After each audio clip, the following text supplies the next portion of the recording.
car l'Afrique n'est pas seulement le continent des migrations et des crises, c'est un continent d'avenir. C'est aussi à ce titre que nous ne pouvons pas le laisser seul face à ces défis démographiques, climatiques, politiques.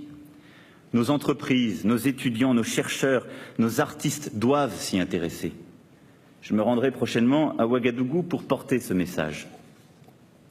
À travers la sécurité, le développement, la diplomatie, les liens économiques et l'innovation, la stratégie que je veux mettre en œuvre consiste à créer un axe intégré entre l'Afrique, la Méditerranée et l'Europe.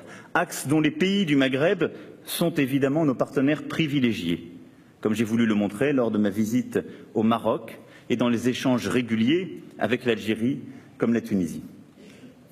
Nous devons arrimer ensemble, enfin, les continents européens et africains à travers la Méditerranée.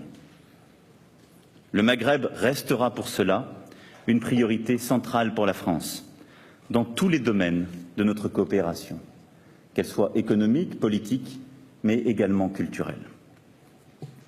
Les routes de la nécessité, qui déplacent tant d'Africains, qui font qu'aujourd'hui, le désert en Afrique et la Méditerranée sont devenus les cimetières de millions d'Africains laissés au dénuement et à la manipulation de ces réseaux de trafiquants que j'évoquais tout à l'heure.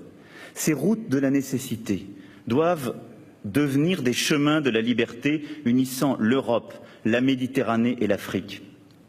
Car c'est en Afrique que se joue largement l'avenir du monde. La France ne saurait être ce pays post-colonial hésitant entre un magistère politique affaibli et une repentance malsaine.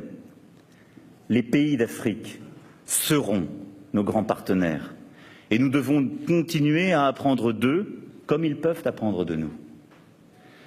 Pour nourrir cet échange, je mettrai en place dans les prochaines semaines un conseil présidentiel pour l'Afrique, structure inédite tournée vers les attentes de nos jeunesses.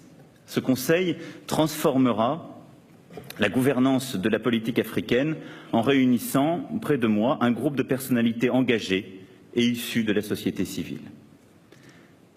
L'Afrique l'illustre parfaitement. Une politique étrangère désireuse de rétablir la sécurité doit activer 3 grands leviers, presque concomitamment. Ces leviers sont ce que j'appelle en quelque sorte les 3 D, défense, développement et diplomatie.